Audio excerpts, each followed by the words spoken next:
దేవునికి స్తుతి కలుగును గాక. హల్లెలూయా. అందరూ చేద్దాం హల్లెలూయా. ఈ సమయంలో పరిశుద్ధ గ్రంథంలో నుంచి కొన్ని దేవుని మాటలు మనం విందాం.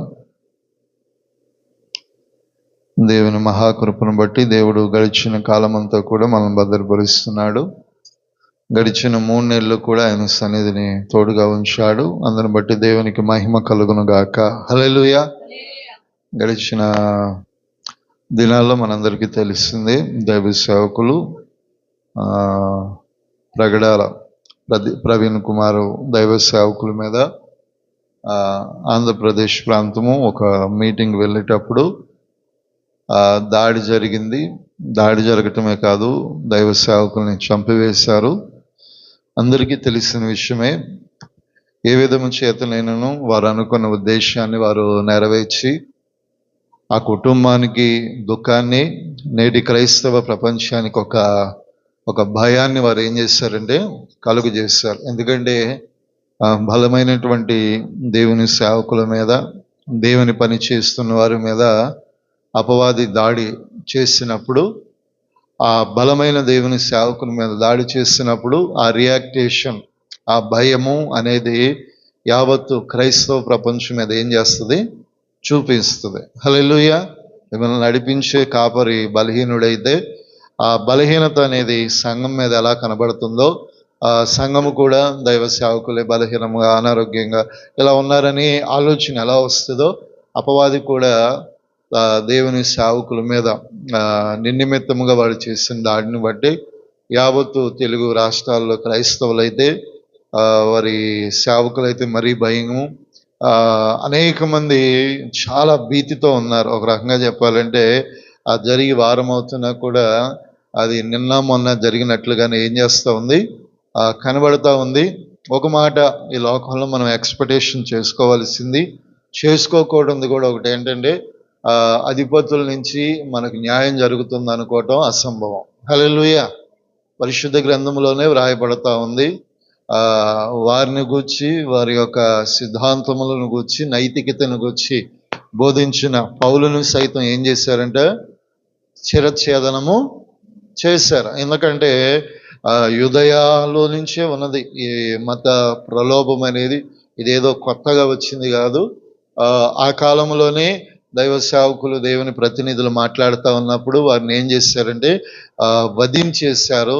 అలాగే సత్యమును గురించి నిలిచి సాక్ష్యం చెప్పేటప్పుడు నేటి కాలమైన, మన కంటికి కనబడుతున్న సమయమైన ఇలాంటి పరిస్థితులే జరుగుతూ ఉంటాయి. కాకపోతే ఇది ఇంకా భయంకరంగా, అంటే మన మీడియా ద్వారా మనకు బలంగా తెలుస్తుంది. దానితో పాటు ఒక విషయం ఏంటంటే క్రైస్తవ ప్రపంచం చాలా మేము చక్కటి రియాక్షన్, అంటే ఒక సేవకుని మీద జరిగితే చాలామంది మాకెందుకులేని ఊరుకునే పరిస్థితిలో ఉన్నారు. కానీ ఆంధ్రప్రదేశ్లో ఒక రకంగా చెప్పాలంటే ఆ ప్రాంతంలో జరిగింది, ఆ ప్రజలు బలంగా పట్టుబట్టారు. కాబట్టి నిజం చెప్పాలంటే అక్కడ జరిగినటువంటి పరిస్థితి, వేల మంది ప్రజలు స్వచ్ఛందంగా వారు ఆ సేవకుని పక్షమున మునిపెన్నడు ఆయన్ను చూడని వారు కూడా ఉన్నారు. అక్కడ 80% మునిపెన్నడు చూడని వారు కూడా సేవకుని మీద జరిగిన దాడికి పెద్ద పెద్ద సేవకులు రావటం, ఆ సంఘాలు రావటం, మంచి స్పందన క్రైస్తవ ప్రపంచంలో కనబడ్డాది. హల్లెలూయా. దీన్ని బట్టి సంతోషించాలి. మరొకటి ఏంటంటే ఈ వ్యతిరేకతను బట్టి భయపడక ప్రభు సన్నిధానంలో మనం మానక ఏం చేయాలంట? ప్రార్థన చేయాలి. హల్లెలూయా. వారి మీద మనం ఎదిరించడానికి, వారి మీద మనం పని చేయటానికి మన బలం సరిపోదు. మణిపూర్లో ఇంచుమించు 60 నుంచి 70 సీట్లు ఉంటే 30 సీట్స్ క్రిస్టియన్సే ఉన్నారు. కానీ వారే ఏం చేయలేకపోయారు. ఒక రకంగా చెప్పాలి అంటే ఎగ్జాంపుల్గా చెబుతున్న మాట, పరిస్థితులు విభిన్నంగా ఉన్నాయి. ఎందుకంటే ఆయన రాకడ కొరకు సమస్తం ఏమవుతున్నాయి? సమకూర్చబడుతున్నాయి. మన మయన్మార్ కావచ్చు, థాయిలాండ్ కావచ్చు, రిటర్ స్కేల్ మీద 7.8 భూమి కంపిస్తే పెద్ద పెద్ద ఆకాశమంతన్న ఎత్తున్న భవనాలు, చెట్టు, మన ఈత చెట్టు కానీ కొబ్బరి చెట్టు కానీ పొడుగా ఉంటే ఊగించి చూడండి, అట్లా అట్లా కదిలి ఆకాశం అంతున్న ఎత్తైన బిల్డింగ్లు ఏమైపోయాయి, నేలమట్టం అయిపోయాయి. అసలు అవి చూస్తే ఒక భయంకరమైన పరిస్థితి. రాబోయే దినాల్లో దేవుని సేవకులకు, దేవుని బిడలకు వ్యతిరేకంగా చేసిన ప్రతిసారి భూమి మీద ఏదో ఒకటి సంభవిస్తానే మానదు. హల్లెలూయా. ఒరిస్సా ప్రాంతంలో గ్రహంస్టన్ సేవకులు గారిని చంపివేసిన తర్వాత ఒరిస్సా మొత్తం ఇప్పటికీ కూడా అప్పుడు వచ్చినటువంటి వరద, అప్పుడు వచ్చినటువంటి ఓ భయంకరమైన ఉప్పెన వారు ఇప్పటికీ కూడా ఏమవలేదు, కోలుకోలేని పరిస్థితి. అలా అని చెప్పి మన మీదకి ఏదో తీసుకొస్తాడని కాదు, కానీ ఆ సమయంలో దేవునికి వ్యతిరేకులందరి గుండెలు అడలిపోయాయి. కానీ ఆనాడు ఆ తల్లి చెప్పిన సాక్ష్యమైన కోర్టులో ముద్దాయిలు నిలవబెట్టినప్పుడు క్షమించమన్నట్లుగా మన సిస్టర్ గారు కూడా చెప్పినటువంటి మాట కూడా చాలా చక్కటి మాట. ఎందుకంటే వారిని క్షమించమని, ఎందుకంటే దేవుడే వారిని శిక్షించేవాడు కాబట్టి ఆయన చేతికి అప్పచెప్పారు. నిజంగా అలాంటి గొప్ప సాక్ష్యాన్ని కలిగి ఉన్నారు ఆ కుటుంబం. అందుని బట్టి దేవుడు వారిని బలపరచాలి. ప్రాముఖ్యంగా ఆ కుటుంబాన్ని, అలాగే నేటి క్రైస్తవ ప్రపంచాన్ని దేవుడు బలపరచునుగాక. హల్లెలూయా. ఇవన్నీ జరుగుతున్నా మనం చూస్తూ మౌనంగా ఉండకూడదు. ప్రార్థన మనం చేయగలిగింది, పోరాటం చేసి మనం ఏమి సాధించలేని పరిస్థితి. ఎందుకంటే ఎంత బలమైన జనాంగం మన పక్షాన ఉన్నా కూడా అపవాది వాడి జనాంగం ఇంకా బలంగా ఉంది. హల్లెలూయా. కాబట్టి మనం ప్రార్థన చేయగలిగితే రాజులను సైతం దేవుడు మార్చాడు. హల్లెలూయా. రాజా శాసనాలను సైతం దేవుడు ఏం చేశాడు, తిరస్కరించగలిగాడు. ఆ దేవుడు మనతో ఉన్నాడు, భయపడవలసిన ప్రసక్తి లేదు. ధైర్యంగా ఒక స్టెఫెను చంపినప్పుడు ఎలాంటి అపోస్తులైనటువంటి పౌలు ఒక బలమైన పునాదిగా చేయబడ్డారో, అలాంటి స్టెఫెన్లు, అలాంటి పౌలు కావచ్చు, అపోస్తులలో ఇంకా రాబోతున్న దినాల్లో ఈ తెలుగు రాష్ట్రాల్లో బలముగా లేచుదురుగాక. ఆమేన్. హల్లెలూయా. పరిశుద్ధ గ్రంథములో దేవుని వాక్యాన్ని ధ్యానించుకుందాం. ఋతు గ్రంథము 1వ అధ్యాయము 8వ వచనం.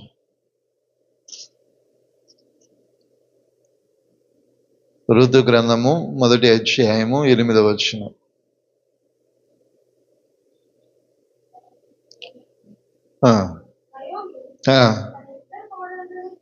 తన ఇద్దరు కోడళ్లను చూచి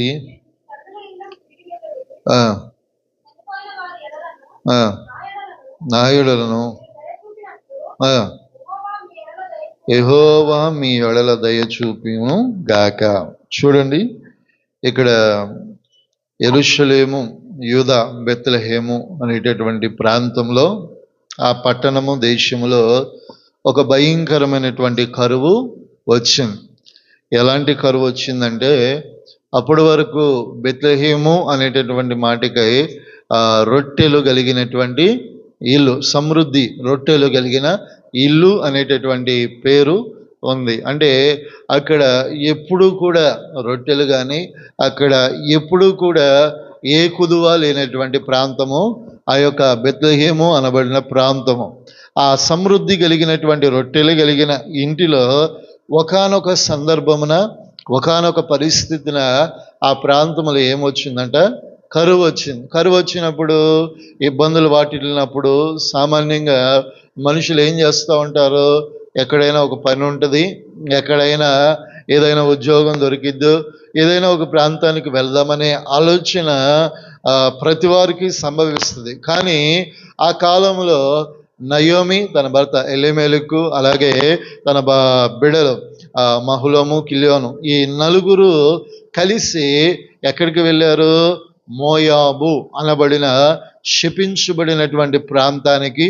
దేవుడు వారిని శపించిన ప్రజల యొద్దకు వారు ఏం చేశారంట, వెళ్ళారు. సమృద్ధి కలిగినటువంటి రొట్టెలు కలిగిన బెత్లెహేమును విడిచిపెట్టి ఆ కొద్దిపాటి కరువు, కొద్దిపాటి ఇబ్బంది, కొద్దిపాటి యొక్క సమస్య రాగానే వారు ఏం చేశారు అని మనం చూడగలిగితే, అక్కడ ఆ ప్రాంతమును, ఆ పట్టణమును, ఆ యొక్క ప్రదేశమును విడిచిపెట్టి ఆ మోయాబు అనేటటువంటి దేశానికి వెళ్ళారు. ఆ దేశమునకు వెళ్ళిన తర్వాత వారి కుమారులు ఇరువురికి వారు ఏం చేస్తారంటే వివాహం చేశారు. పెద్ద కుమారుడికి ఓర్పాను, చిన్న కుమారుడికి రూతును ఇచ్చి వివాహం చేశారు.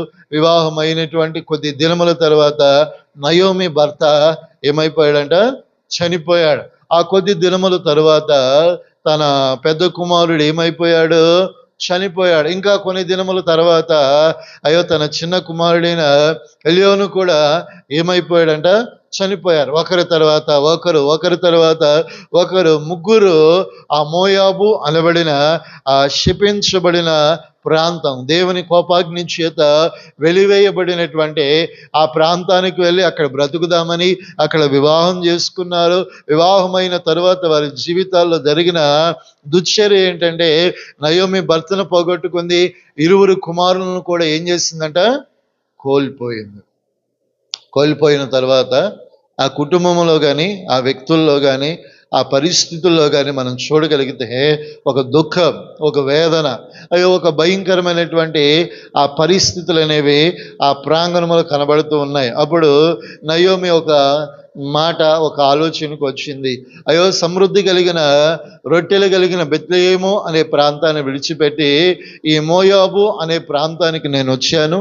నేను వచ్చి నా భర్తను కోల్పోయాను, నేను వచ్చి నా కుమారులను కోల్పోయాను అని ఆమె తను ఏడ్చుచు కన్నీరు కారుస్తూ తన కోడళ్ళు ఇరువురిని పిలిచి ఆమె వారితో ఒక చక్కటి ఉపదేశం చేస్తూ, ఇదిగో మరలా నేను వివాహం చేసుకుని పెళ్ళి చేసుకుని ఇద్దరు కుమారులను కని నీకు ఇచ్చి పెళ్లి చేయలేను, కాబట్టి మీరు మీకు ఇష్టం వచ్చిన వారిని వివాహం చేసుకుని మీ జీవితాలు చక్కగా గడుపుకోనండి, జీవించండి అని వారితో చెప్పినప్పుడు ఓర్పా వచ్చి తన అత్త అయినటువంటి నయోమిని ఏం చేసిందంట?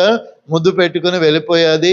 అయితే రూతు ఒక్కటే అక్కడ నిలిచిపోయింది. అయితే అత్తైనటువంటి ఈ నయోమి అంటుంది, ఇదిగో నా ఎడలో మీరు చూపినట్లుగా అతనిని నన్ను గౌరవించి నాతో మీరు ఎలా నిలిచారో జీవము కలిగిన దేవుడు మీ పక్షమున ఏమి చూపునుగాక అంటున్నాడు?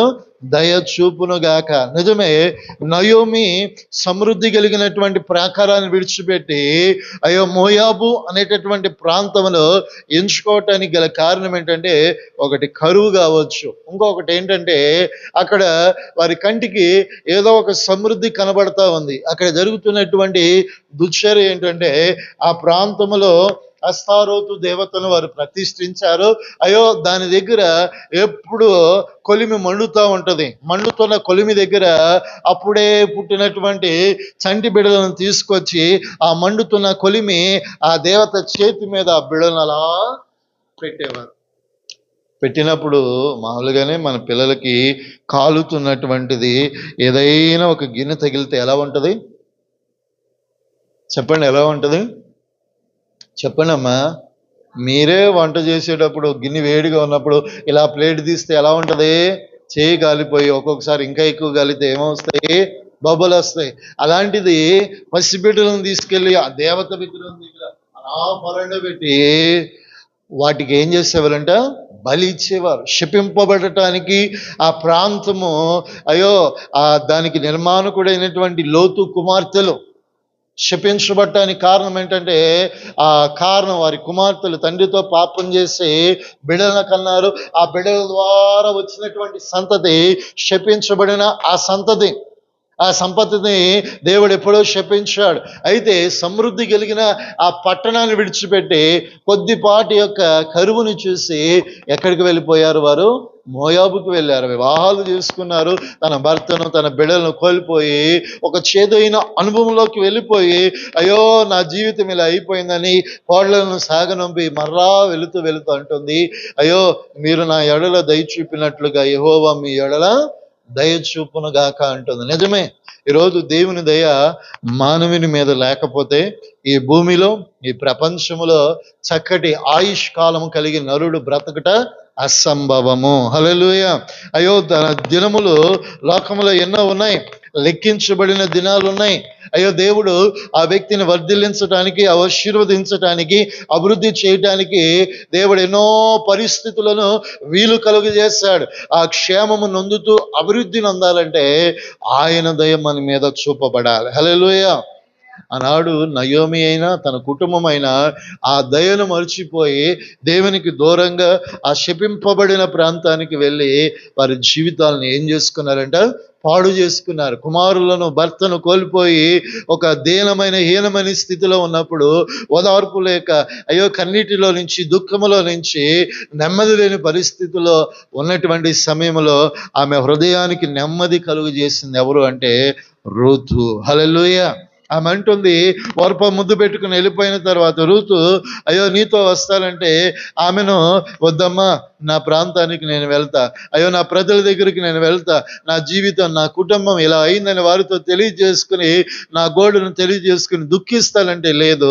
ఆమె ఒకటే ఉంది, నీ దేవుడే నా దేవుడు, నీ ప్రజలే నా ప్రజలు, నీవు ఎక్కడనుంటావో నేను కూడా అక్కడనే ఉంటానని ఒక తీర్మానం తీసుకుంది.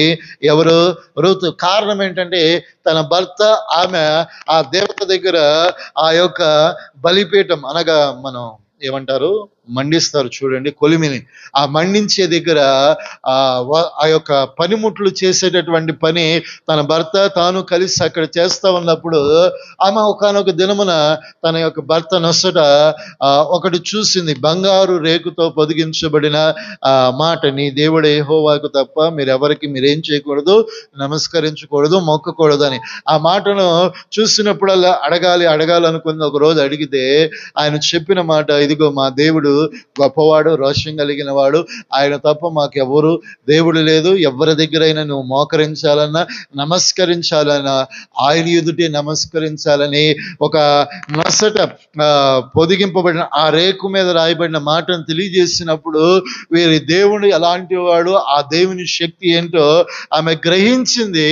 ఆ గ్రహించినప్పటి నుంచి ఆ దేవుణ్ణి విశ్వసించాలని ఒకే ఒక ఆలోచన ఆమెలో కలిగి ఉంది. తన భర్తను కోల్పోయిన, తన కుటుంబీకులను కోల్పోయిన తన అత్తతో కలిసి అయ్యో ఒంటరి ప్రయాణం చేసింది. ఆ ప్రాంతానికి వచ్చింది. అయ్యో ప్రాంత ప్రజలందరూ వచ్చి వారిని ఓదార్చారు. అదే ప్రాంతంలో ఆమె తన సమస్తాన్ని విడిచిపెట్టి అక్కడికి వచ్చింది.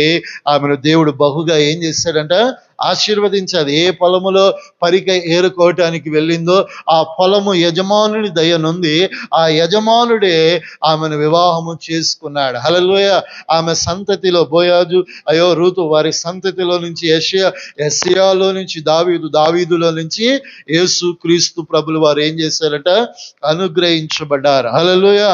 కారణం ఏంటంటే యెహోవా వారి మీద ఏం చూపించాడంట, దయ చూపించాడు. అంటే ఆయన మీ మీద దయ చూపును గాక అని ఆమె చెప్పిన ఆ మాట ఆమె జీవితంలో, రూతు జీవితంలో ఏం చేయబడుతుందంట, నెరవేర్చబడుతూ ఉంది. దేవుని దయ మన జీవితాల్లో ఉండగలిగితే జరిగే కొన్ని కార్యాలు మీతో చెబుతా. కీర్తన గ్రంథము 104వ కీర్తన 27వ వచనం చదువుదాం. 104:27. తగిన కాలమున నీవు వాటికి ఆహారం ఇచ్చేదవని, ఇవన్నీ నీ దయ కొరకు కనిపెడుచున్నవి, అవి కూర్చుకొనను, నీవు గుప్పిలు విప్పగా అవి మంచి వాటిని తిని తృప్తి పరచబడును. హల్లెలూయా.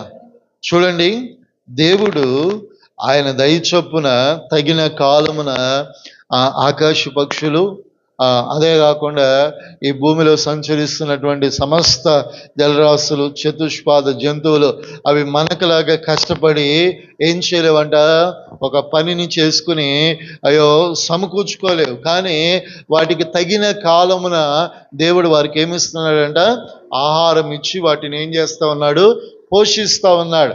అవన్నీ దేని కొరకు ఎదురు చూస్తున్నాయి, దేవుని యొక్క దయ కొరకు. అంటే దేవుని దయ ఉంటే అవి ఎక్కడ సంచరించినా, అవి ఎక్కడ నిలిచి ఉన్న ఆకాశ పక్షులు చూడండి, ఎప్పుడు ఒకే చోట ఉండవు. ఒక్కొక్క ప్రాంతం, ఒక్కొక్క ఏరియా, ఒక్కొక్క ప్రదేశం అవి ఏం చేస్తూ ఉంటాయి, సంచరిస్తూ ఉంటాయి. కానీ అయ్యో ఉదయమైనా, మధ్యాహ్నమైనా, సాయంకాలమైనా, అయ్యో ఉదయకాలంలో కనబడతాయి, మధ్యాహ్నం తర్వాత ఆ పక్షులు మనకు కనబడతాయా, కనబడవు. కానీ ఆ రాత్రంతయు వారు అవి పోషింపబడటానికి కావలసినవి దేవుడు వారికి ఏం చేస్తున్నాడంట, అనుగ్రహిస్తున్నాడు. అవన్నీ కూడా కలుగు చేస్తున్న దేవుని దయ కొరకు ఏం చేస్తున్నాయంట, కనిపెడుతున్నాయి. ఆ కనిపెడుతున్నాయి కాబట్టి వాటికి కావలసిన వాటన్నిటిని దేవుడు వాటికి ఏం చేస్తున్నాడంట, అనుగ్రహిస్తూ ఉన్నాడు. ఈరోజు దేవుని బిడలంగా దేవుని ఆరాధిస్తున్న మన జీవితంలో కూడా మనకు కొన్ని కొదువులు ఉన్నాయి, మనకు కొన్ని అవసరతలు ఉన్నాయి, మనకు కొన్ని అక్రతలు ఉన్నాయి. అయితే మనము కూడా ఆ దేవుని దయ కొరకు ఏం చేయాలంట, కనిపెట్టుకోవాలి. కనిపెట్టుకోగలిగితే దేవుడు ఒక సమయం ఇస్తాడు, దేవుడు ఒక సందర్భాన్ని ఇస్తాడు, దేవుడు ఒక కాలము, ఒక వ్యవధిని దేవుడు నీ కొరకు నా కొరకు నియమించాడు. ఆ సమయములో, ఆ కాలములో, ఆ సందర్భములో దేవుడు నీకు సహాయము చేయునుగాక. హల్లెలూయా. ఎందుకంటే దేవుడు ప్రతి మనిషికి కూడా ఒక కాలం పెట్టాడు. ఆ కాలమును బట్టి దేవుడు మనల్ని ఏం చేస్తాడంట, పోషిస్తాడు. మనకి ఏ కొదువ, ఏ యొక్క లోటుపాట్లు లేకుండా సమృద్ధి కలిగిన వారిగా దేవుడు మిమ్మలను కూడా పోషింప చేసి నడిపించునుగాక. అలాగే ఎజ్రా గ్రంథము 9వ అధ్యాయం 8వ వచనం ఒకసారి చదవండి అమ్మా.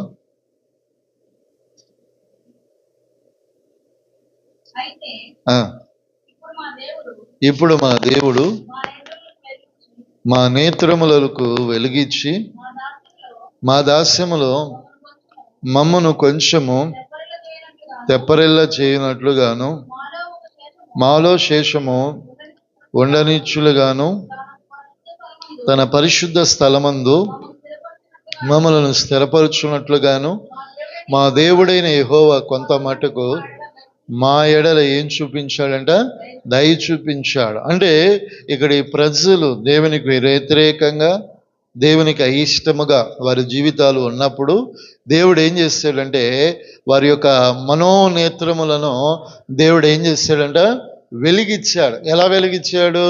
అప్పటి వరకు వారు ఉన్నటువంటి దాస్యత్వము, అప్పటి వరకు వారు జీవిస్తున్నటువంటి విధానము ఎలా ఉంది, ఇదే నా జీవితం, ఇదే మా బ్రతుకులు, ఇలాగే మేము బ్రతుకుతాం అనే ఆలోచన కలిగి వారు ఏం చేస్తూ ఉన్నారు, నడిపించబడుతున్నారు. అంటే వారికంటూ సరైనటువంటి డిపెండెడ్ మైండ్ లేదు. వారు ఇలా వెళ్దామంటే వారిని వెంబడిస్తున్నారు, వారు అలా వెళ్దామంటే వారిని ఏం చేస్తున్నారు, వెంబడిస్తున్నారు.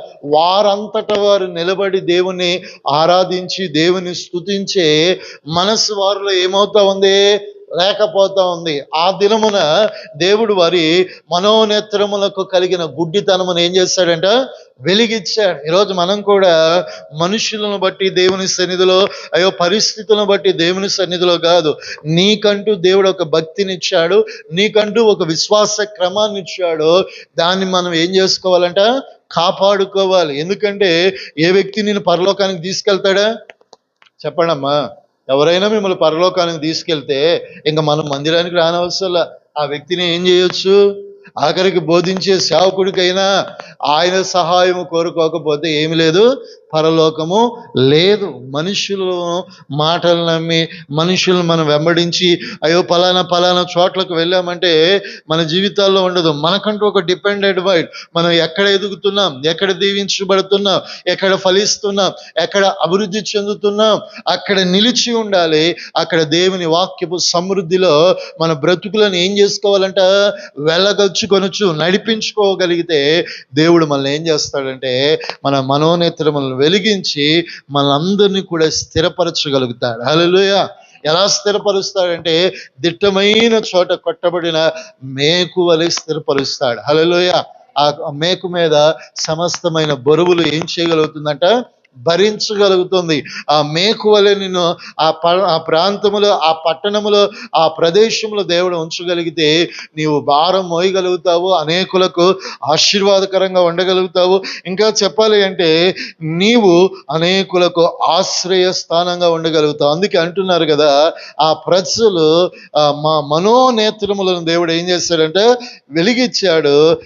మేము ఇంకా శేషింపబడకుండా మాలో ఒక కొంతమందిని దేవుడు ఏం చేశాడంట, నిలవనిచ్చాడు. కొంత మటుకైనా మా ఇళ్లలో దేవుడు ఏం చూపించాడంట, దయ చూపించాడు. దేవుడి దయ మన మీద ఉంటే మన మనోనేత్రములు వెలిగించబడతాయి, మన ఆధ్యాత్మికమైన అభివృద్ధిలో ఇంకా రగిలింపబడుదుముగాక. కాబట్టి మన జీవితాల్లో మన మనోనేత్రములు వెలిగించబడుతూ మనము ఒక స్థిరమైనటువంటి ఒక డిపెండెడ్ మైండ్, మనుష్యుల మీద కాదు దేవుని మీద బలంగా మనం ఏం చేయాలి, ఆధారపడాలి. ఎవరు ఏది చెప్పినా నమ్మి వెళ్ళిపోవటం, ఎవరు ఏది చెప్పినా దాని ప్రకారం ఆలోచించడం కాదు.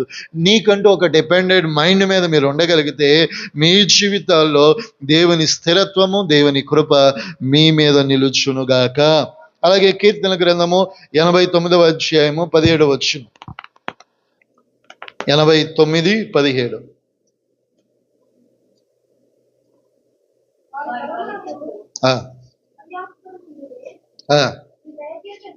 నీ దయచేతని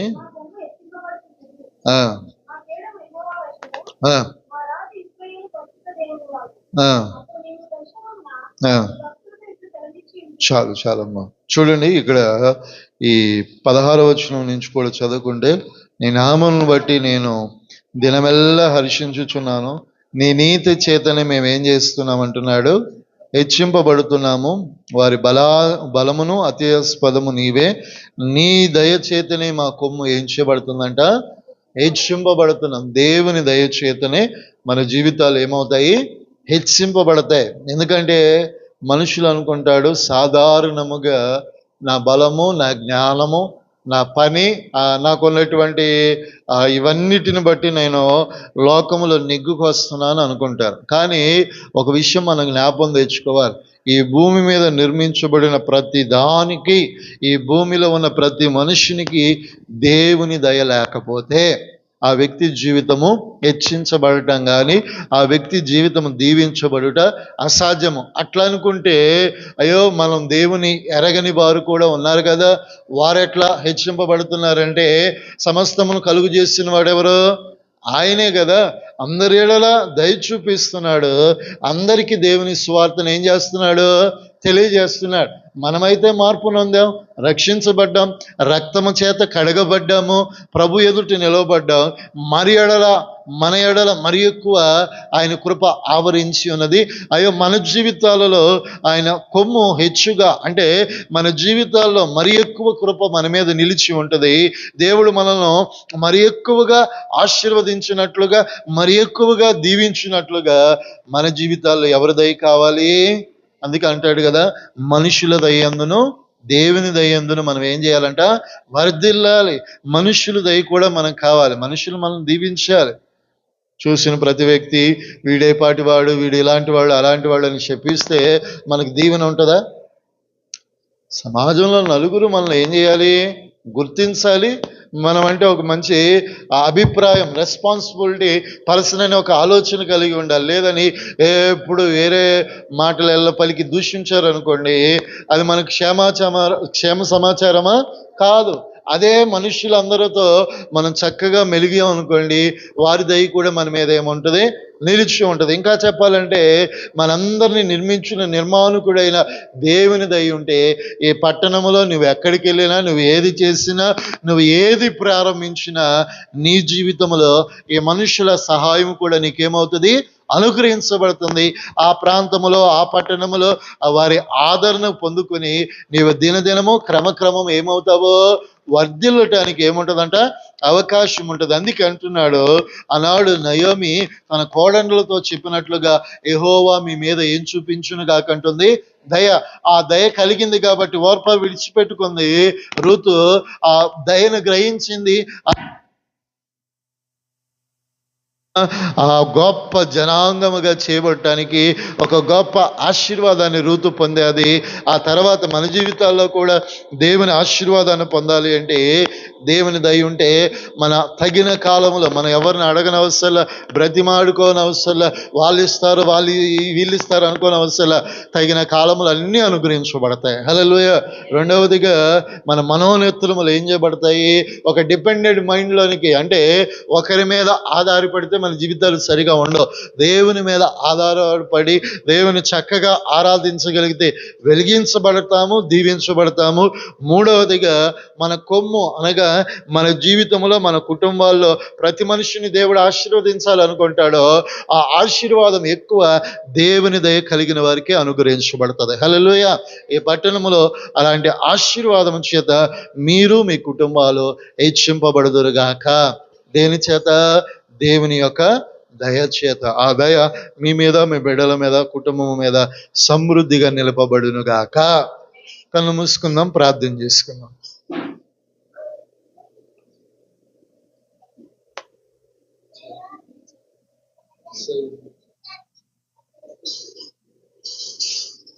అందరూ కూడా కళ్ళు మూసుకుందాం.